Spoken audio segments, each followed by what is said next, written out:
जब हम कहते हैं भगवान राम भगवान थे, भगवान कृष्ण भगवान थे, तो कई आदमी ये सवाल करते हैं उनसे पहले दुनिया थी, उसके बनाने वाला कौन था। तो एक बात ये समझ लेने की है कि वो महापुरुष जिन्हें हम भगवान कहते हैं वो हमारी तरह के इंसान थे, लेकिन परमात्मा की वो ताकत जब उनके अंदर आई, काम करने लगी, तो हमने उन्हें भगवान कहा। अब परमात्मा की ताकत क्यों किसी मनुष्य में आती है?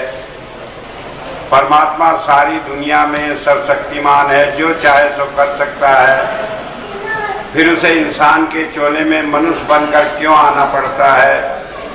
ये सवाल कभी हमारे मन में पैदा होता है। एक बार अकबर बादशाह ने बीरबल से पूछा कि तुम्हारे धर्म में कहते हैं कि परमात्मा इंसान बनकर आता है, ये कैसा धर्म है? बीरबल ने सोचा अगर मैं कुछ कहूँगा ये बादशाह नाराज हो जाएंगे। कहने लगे बादशाह सलामत, इस बात का जवाब मैं तुम्हें 2-3 दिन में दूंगा। अब उसने इंतजाम किया, शाम को बादशाह के साथ घूमने चला गया बगीचे में। जब वो दोनों जा रहे थे तो बादशाह जैसे ही बगीचे में घुसा, उसने देखा कि उसका लड़का सलीम एक पक्के तालाब के किनारे खेल रहा था।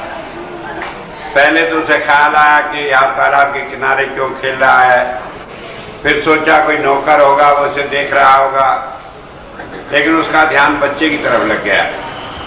थोड़ी देर में उसने देखा कि वो बच्चा तालाब में गिर पड़ा। बादशाह दौड़कर जाकर तालाब में कूद गया। जब उसने देखा बच्चे को उठाकर, तो उसने देखा वो मोम का पुतला था, उसके बच्चे के कपड़े उसे पहनाए हुए थे। अब बादशाह बड़ा खिसियाया कि बीरबल को क्या जवाब देगा। जब बाहर आया तो कहने लगा बीरबल, ये तो किसी ने मेरे बच्चे का पुतला बनाकर रख दिया था, मैंने समझा कि मेरा बच्चा है। अब उस पर बीरबल कहने लगा बादशाह सलामत, आप क्यों कूद गए पानी में? हम आपके नौकर चाकर साथ थे, आप हमें हुक्म देते, हम बचा लेते बच्चे को। कहने लगे मुझे अपने बच्चे का दर्द देखा नहीं गया, इसलिए मैं पानी में कूद गया। तो जब ये बात हुई, बीरबल कहने लगा कि जब परमात्मा देखता है उसके बच्चे संसार में दुखी है, तब वो मनुष्य का शरीर धारण करके इस संसार में आता है। जहाँ तक इस बात का सवाल है कि जब परमात्मा आता है, दया करता है, तो हम उनसे जानते हैं।